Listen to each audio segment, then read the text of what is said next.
सो दोस्तों इस video lecture में हम जानेंगे प्रश्नावली 5.3 का हम सभी क्वेश्चन को हल करेंगे। चलिए क्वेश्चन नंबर 1 को पढ़ते हैं। क्वेश्चन नंबर 1 है, दिए गए चित्र में कौन सा त्रिभुज है और क्यों? त्रिभुज क्या है, किसे कहते हैं, त्रिभुज होने के लिए क्या सब चीजों की पूर्ति करना पड़ता है, ये सब हमने प्रीवियस वीडियो लेक्चर में देखा है। यदि आपने नहीं देखा है तो जाके देख सकते हैं। चलिए शुरुआत करते हैं। त्रिभुज क्या है, त्रिभुज होने के लिए क्या सब करना पड़ेगा आपको? 3 भुजाओं से बंद आकृति को हमने त्रिभुज कहा था।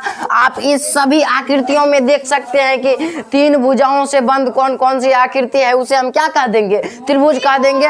और त्रिभुज होने के लिए क्या क्या समय हम जाना था कि त्रिभुज में 3 कोण होनी चाहिए, 3 भुजा होनी चाहिए तथा 3 शीर्ष होनी चाहिए। चलिए देखते हैं इन सभी त्रिभुज में, इन सभी आकृतियों में कौन कौन सा त्रिभुज में 3 शीर्ष 3 कोण 3 भुजाएं हैं। यदि 3 शीर्ष 3 कोण 3 भुजाएं होगी और 3 भुजाओं से बंद आकृति होगी तो वो क्या हो जाएगा? त्रिभुज हो जाएगा ना। चलिए बढ़ते हैं आगे और जानते हैं त्रिभुज। देखिए यह फर्स्ट आकृति जो है वो क्या त्रिभुज है?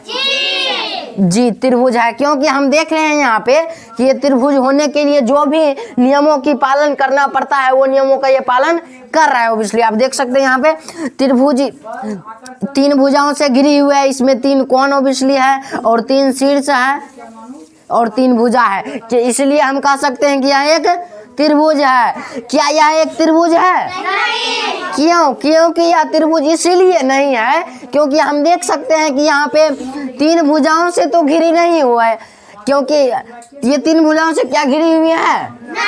नहीं ना, इसलिए ये त्रिभुज नहीं होगी। अब अगले आकृति पर चलते हैं। ये तो ससुरा कुछ दिखिए नहीं रहा है, त्रिभुज है कि क्या है, कोनो ठिकाने नहीं है इसका, कोनो ठिकाना है जी? ये त्रिभुज कैसे होगा? जब ये भुजा इसमें मिलेगा तब न त्रिभुज होगा। तो भुजा तो इसमें किताब में नहीं मिलाया है, मिलाया रहता तो बोल देते त्रिभुज है ना, काहे कि यहाँ नहीं मिला है तो ये त्रिभुज नहीं ना होगा। चलिए आगे बढ़ते हैं। अब जानते हैं ये क्या, ये त्रिभुज है? त्रिभुज है, चाहे उसकी आकृति किसी प्रकार से हो लेकिन 3 भुजाओं से घिरी होनी चाहिए। त्रिभुज है, 3 भुजा है, एक भुजा ये है, एक भुजा ये है, एक भुजा ये है। त्रिभुज है ना जी? त्रिभुज है, ये भी त्रिभुज है। क्या ये त्रिभुज है? हाँ ये भी त्रिभुज है। क्यों? क्योंकि ये 3 भुजाओं से घिरी हुई बंद आकृति है और त्रिभुज होने के लिए क्या करना पड़ेगा? 3 भुजाओं से घिरी हुई बंद आकृति होनी चाहिए। यदि 3 भुजाओं से घिरी हुई बंद आकृति होगी तो हम कह सकते हैं कि वो त्रिभुज है। तो ऑब्वियसली आप बात को समझे होंगे। सबसे पहले आप इसे नोट कीजिए कि कौन सा त्रिभुज है, नहीं है और क्यों है। हमने क्यों का आंसर तो बताया ही है। हम क्वेश्चन नंबर 2 पे चलते हैं। क्वेश्चन नंबर 2 हमारा है, त्रिभुज के कितने शीर्ष, कितनी भुजाएं, कितनी कोण होते हैं? यदि आपने प्रीवियस वीडियो लेक्चर देखा होगा तो आपको पता ही होगा कि त्रिभुज में 3 शीर्ष 3 कोण 3 भुजाएं होती है। चलिए सबसे पहले हम जान लेते हैं यहाँ पे त्रिभुज में कितने शीर्ष, कितनी कोण, कितनी भुजाएं होती है। सबसे पहले हम त्रिभुज को ड्रॉ कर लेते हैं। यहाँ पे एक त्रिभुज हमने बनाया, मान लीजिए इस प्रकार से हमने एक त्रिभुज बनाया जिसका हमने नामकरण कर दिया ABC। तो त्रिभुज में यहाँ पे कितनी शीर्ष है आप देख सकते हैं। एक शीर्ष ये है, एक शीर्ष ये है, एक शीर्ष ये है। तो हमने क्या जाना कि त्रिभुज में कितने शीर्ष होगी? 3 शीर्ष ना होगी जी। और कोण कितना होगा? कोण भी यहाँ पे एक कोण यहाँ बन रहा है, एक कोण यहाँ बन रहा है, एक कोण यहाँ, तो कितनी कोण हुआ? 3 कोण बना जी। आप भुजाएं पूछ रहा है तो भुजा कितनी होगी यहाँ पे देख सकते हैं। एक भुजा ये, एक भुजा ये, एक भुजा ये, यानी कितनी भुजा हुई? 3 भुजा ना, यानी कि 3 भुजा हम लिख देंगे, 3 भुजाएं। आशा करता हूँ, उम्मीद करता हूँ समझ में आया होगा। अब चलते हैं अगली क्वेश्चन पे, तब तक इसे नोट कीजिए आप।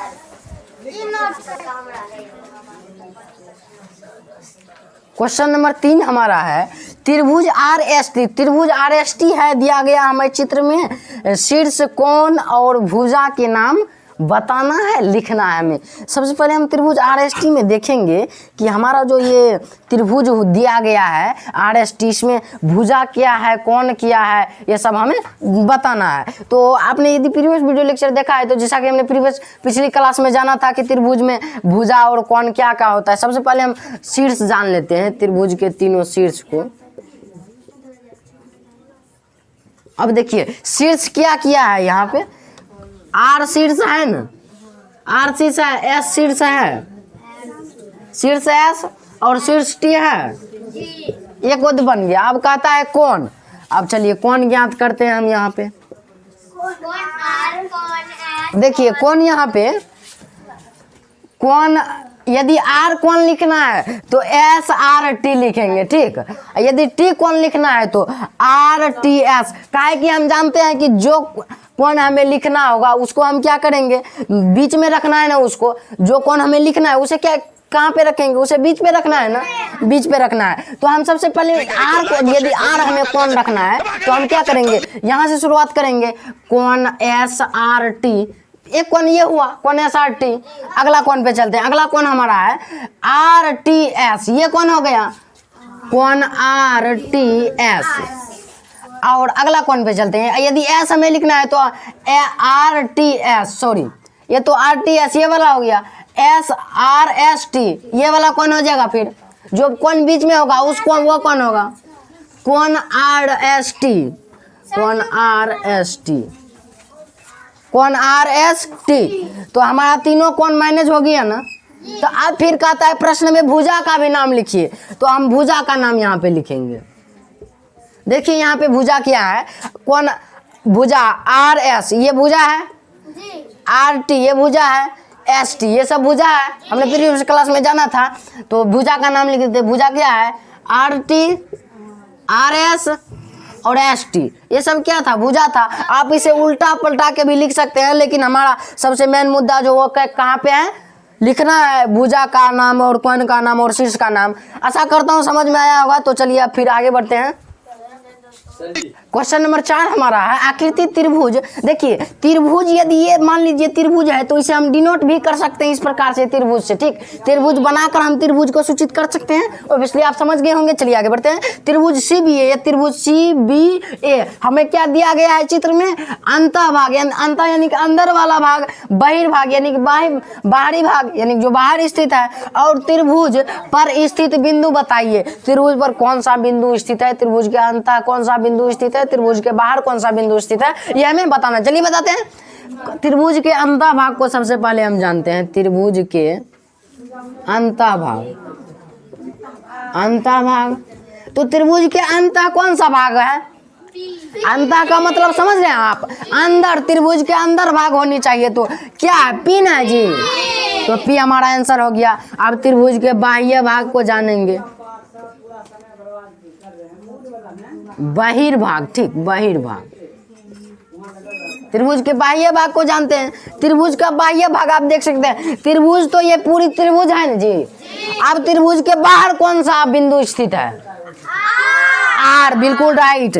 त्रिभुज के बाहर कौन सा बिंदु स्थित है, आर, बहुत अच्छा। अब त्रिभुज पर कौन सा बिंदु स्थित है, ध्यान से देखिए और बताइए।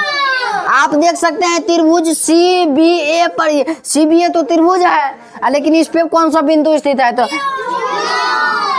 त्रिभुज पर स्थित कौन सा बिंदु हो गया, बिंदु क्यू।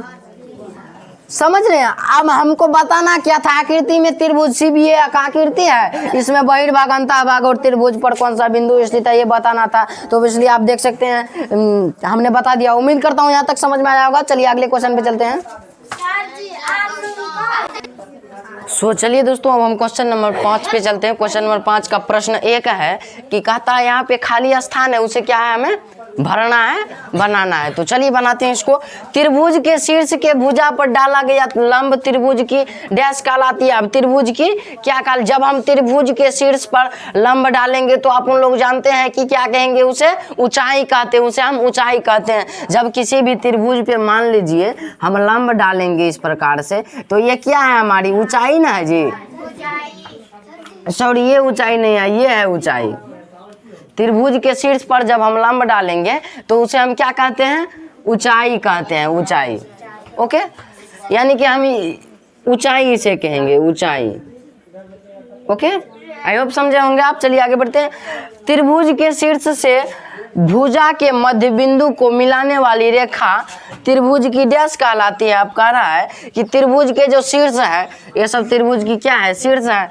अब त्रिभुज के शीर्ष से भुजा के मध्य, इसके मध्य यानी कि मान लीजिए ये बीच है, मिलाने वाली रेखा को त्रिभुज की क्या कहते हैं, त्रिभुज की माध्यिका कहते हैं। क्योंकि इसके मध्य है, माध्यिका क्यों कहेंगे, क्योंकि इसके मध्य यानी कि बीच में है स्थित, इसीलिए हमने इसे क्या कहा, माध्यिका कहा। माध्यिका आप इस प्रकार से नोट कर लीजिएगा। होप दोस्तों समझे होंगे। चलिए अब क्वेश्चन नंबर 3 पे चलते हैं, 5 नंबर का। सबसे पहले आप इसे नोट कीजिए।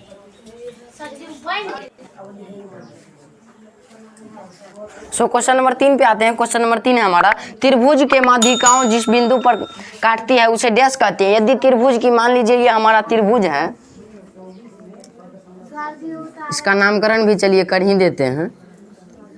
तो इसकी माध्यिकाएं क्या है? ये माध्यिकाएं हैं, हमने अभी तक जाना। अभी इस माध्यिकाएं जिस बिंदु पे काट रही है इसे हम क्या कहेंगे? इसे हम केंद्रक कहेंगे। इसे हम क्या कहेंगे? केंद्रक कहेंगे। ओके दोस्तों, आई होप कि समझे होंगे। फिर मिलेंगे किसी और नई शानदार वीडियो में। तब तक के लिए जय हिंद।